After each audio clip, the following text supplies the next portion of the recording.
اقرأ وربك الأكرم الذي علم بالقلم صدق الله العظيم۔ سب سے پہلے میں تمام اساتذہ، طلبہ اور طالبات کی طرف سے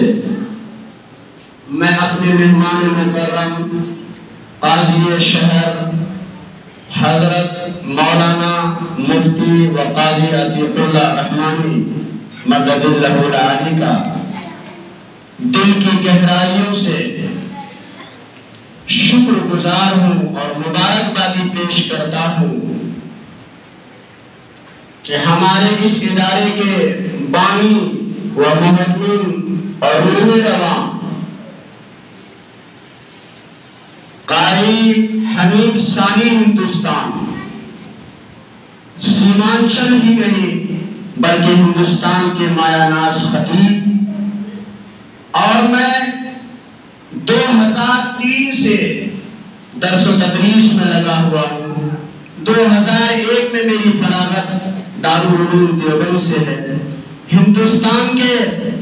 بڑے بڑے ہمارے ساتھیوں میں یاسر ندیم جو امریکہ میں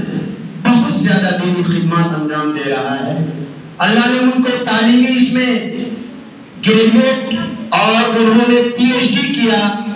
اور اس وقت میڈیا کے ذریعے سے اور ایسے بھی بہت زیادہ دینی خدمت میرا درسی ساتھی ہے۔ اسی طرح میرے درسی ساتھیوں میں اس وقت دارالعلوم دیوبند میں مفتی ہیں، نالندہ کے رہنے والے مفتی وقار صاحب، جو ہفتوں یا ششم میں دارالعلوم دیوبند میں کئی کتابوں میں 50 نمبر لانے والا لڑکا وقار احمد نالندہ، وہ ہمارے درسی ساتھیوں میں۔ اسی طرح بہت سے ایسے ساتھی ہمارے ہیں جو ہندوستان میں نہیں دنیا کے چپے چپے میں وہ دینی خدمات انجام دے رہے ہیں۔ قاضی شہر یہ ہمارے درجے میں محبت و شفقت میں ہم سے بڑے ضرور ہیں، لیکن ہم سے بہت چھوٹے ہیں۔ ہمارے چھوٹے بھائی ہمارے گاؤں کے مفتی وسیع صاحب قاضی ہیں فلوریا میں، وہ ان کے دوستوں اور ساتھیوں میں سے ہیں، وہ ہم سے بہت چھوٹے ہیں۔ میں مبارکبادی پیش کروں گا اس ادارے کے روح رواں بانی مفتی نعمان صاحب کو کہ میں نے سیمانچل کا علاقہ بہت دیکھا، 21 سال سے دینی خدمات انجام دے رہا ہوں، لیکن اس قلیل مدت میں اتنے کم دنوں میں دارالعلوم صدیق نگر اور جامعۃ الصادقہ للبنات نے بلندیوں کو جو چھوا ہے، حاصل کیا ہے، میں سمجھتا ہوں قاضی صاحب سیمانچل کے کسی ادارے کے حصے میں بڑی۔ میری دلی دعا ہے، میں یہاں جب آیا تھا مفتی صاحب سے کہا مفتی صاحب یہ دینیات، یہ نورانی قاعدہ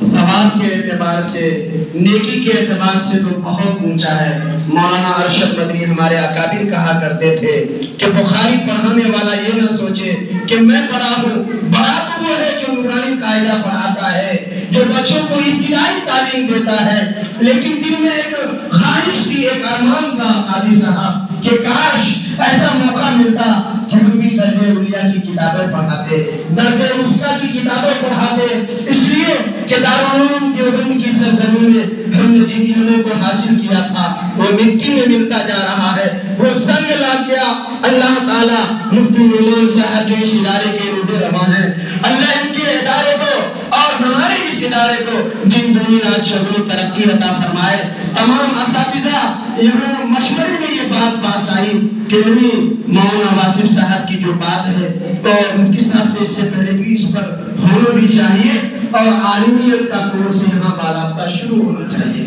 ایسے وقت میں، ایسے حالات میں مولوی بھی چاہتا ہے، امام بھی چاہتا ہے، قاضی بھی چاہتا ہے، حافظ بھی چاہتا ہے، مولوی بھی چاہتا ہے کہ میری بیٹی ڈاکٹر بنے، میری بیٹی انجینئر بنے، میری بیٹی پائلٹ بنے، میرا بیٹا ماسٹر بنے، میرا بیٹا ڈاکٹر بنے۔ ایسے وقت میں، ایسے حالات میں کہ جب ہم لوگ جایا کرتے تھے جوک در جوک، قافلہ در قافلہ، دیوبند کی طرف، سہارنپور کی طرف، ندوۃ العلماء لکھنؤ کی طرف، اعظم گڑھ کی طرف، طلبہ حافظ بننے کے لیے، عالم بننے کے لیے، مفتی بننے کے لیے رواں تھے۔ لیکن آج کا ماحول دیکھیے، ایسے ایسے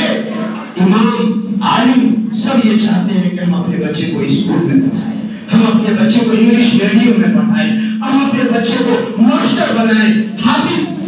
رجحان ختم ہوتا جا رہا ہے۔ اللہ تعالیٰ مفتی صاحب کے اس اخلاص کو، للہیت کو قبول فرمائے، اور اس ادارے کو جس طرح قاسم نانوتوی نے 1866 میں دارالعلوم دیوبند کے ادارے کو قائم کر کے دنیا کا کوئی چپا ایسا ہوگا، کوئی جزیرہ ایسا ہوگا، کوئی ٹاپو ایسا ہوگا، کوئی گلی ایسا ہوگا، کوئی محلہ ایسا ہوگا جہاں دارالعلوم دیوبند کا فیض یافتہ نہ ہو۔ میری دلی دعا ہے اللہ مفتی نعمان کے اس ادارے کو، اس پودے کو، اس چراغ کو، اس سورج کو، اس چاند کو، اس دیا کو ایسا ہی فیض یاب بنائے جیسا اللہ نے دارالعلوم دیوبند، دارالعلوم سہارنپور، ندوۃ العلماء اور ہندوستان کے بڑے بڑے ادارے کو دیا ہے۔ آج میری دل کی ایک خواہش پوری ہوئی ہے، دل کا ایک سپنا پورا ہوا ہے، ایک خواب شرمندہ تعبیر ہوا ہے کہ آپ کے اس ادارے میں عالمیت کا کورس شروع ہو رہا ہے۔ میں مبارکبادی پیش کروں گا، پھر سے بار بار مبارکبادی۔ میں نے دیکھا قریب 6 سال کا عرصہ، 6 سال میں تو لوگ بچے چل بھی نہیں پاتے صحیح سے، ناک صاف کرنا نہیں آتا ہے۔ مفتی نعمان نے، میں رات میں کشن گنج کے علاقے میں گیا، حضرت اپنے ساتھ ڈرائیونگ خود کر رہے تھے چونکہ میں اسکوٹی صحیح سے چلانا نہیں جانتا۔ میں وہاں جا کر حضرت کی مقبولیت کا عالم دیکھا، بچے کیا، بوڑھے کیا، مرد کیا، عورتیں کیا، سب ایسا لگا گھر کا کوئی کنبہ، کوئی پریوار ہو۔ بقرعید میں چڑھنے قربانی کے لیے اپنے قریب درشنا بازار ہے سسونا قاضی صاحب، میں وہاں گیا، وہاں کا ایک مدرس ہر گاؤں میں پڑھاتا ہے، اس گاؤں کا 35 بچہ ہر گاؤں قاری اللہ والے آدمی ان کے ادارے میں پڑھتا ہے۔ وہاں ہم لوگ پاون چمڑا تھا، جب خریداری کے لیے گئے وہ مدرس نے کہا چمڑا ہمیں چاہیے، کہا نہیں چمڑا تو مفتی نعمان ہی کو دوں گا۔ کہا چندہ، کہا مفتی نعمان کو چندہ 4000 دوں گا اور تمہارے مدرسے کو صرف 2000 دوں گا۔ وہ لڑ مرنے کے لیے تیار ہے۔ میں نے اس ہستی کو دیکھا، اللہ نے وہ مقبولیت عطا فرمائی ہے۔ ایک قاسم نانوتوی صرف 49 سال، 49 کتنے سال حافظ عثمان 49 صرف 49 سال زندہ رہے، اور قاسم نانوتوی نے ایسا پودا لگایا، الیاس میں مرکز نظام الدین میں ایسی خدمت دی، انور شاہ کشمیری پیدا ہوا، محمود الحسن دیوبندی پیدا ہوا، ایسی ایسی ہستیاں دارالعلوم دیوبند نے پیدا کیا کہ جو خود وہ ہستی اکیلے میں دارالعلوم دیوبند ہے۔ حضرت مولانا اشرف علی تھانوی جیسا دارالعلوم دیوبند نے پیدا کیا، انور شاہ کشمیری جیسا۔ میری دلی دعا ہے اس ادارے کو بھی اللہ ایسی ہی مقبولیت، ایسی ہی شہرت، ایسے ہی فیض عام دنیا کے چکے چکے میں، خاص طور سے سیمانچل کے جو یہاں غربت و نادار میں لوگ جی رہے ہیں، کسان لوگ ہیں، باڑھ اور سیلاب آتا ہے، کھیتیاں تو کھیتیاں، انسان کی جانیں بھی بچ جاتی ہے، ایسے علاقے میں اللہ نے مفتی نعمان نے دیا جلایا ہے، ایک چراغ روشن کیا ہے۔ اللہ اس کا فیض کو عام اور تام کرے۔ زیادہ وقت نہیں دوں گا، ہمارے بیچ ہمارے قاضی عطیق اللہ صاحب تشریف فرما ہے، چونکہ ان کی ذمہ داریاں بھی ہے، غالباً رات کو کہہ رہے ہیں کہ حضرت 9 بجے کسی مسئلے پر سماعت بھی کرنی ہے، نہیں تو میں اور بھی آپ حضرات کے سامنے، میری بچیوں اور میری بیٹیوں اور میرے بیٹوں، خدا کے واسطے اللہ نے آپ کو چنا ہے، آپ خدیجہ کے نقش قدم پر چلنا، آپ عائشہ صدیقہ کے نقش قدم پر چلنا، فاطمہ الزہرا کو پڑھنا کہ وہ فاطمہ الزہرا جنت کے عورتوں کی سردار ہوگی، کہنے کو آپ کی سردار ہوگی۔ ہر آدمی چاہتا ہے ہم اپنی سردار کی بات مانیں، ہم اپنی امیر کی بات مانیں۔ اے میری بیٹیوں، اب آسیہ کے نقش قدم پر چلنا، رابعہ کے نقش قدم پر چلنا، ازواج مطہرات امہات المؤمنین کے نقش قدم پر چلنا، اور میرے بیٹوں ابو بکر صدیق کو پڑھنا، عمر فاروق کو پڑھنا، عثمان غنی کو پڑھنا، ہمارے عمر بن عبدالعزیز کو پڑھنا، ہمارے اکابر اور اسلاف کو پڑھنا، ان کے نقش قدم پر چلو۔ اللہ نے آپ کو چنا ہے، خیرکم من تعلم القرآن وعلمہ، سب سے بہترین شخص وہ ہے جو قرآن کریم پڑھے اور پڑھائے۔ اللہ سے دعا ہے اللہ ہم سب کو کہنے سننے سے زیادہ عمل کی توفیق عطا فرمائے، اور اس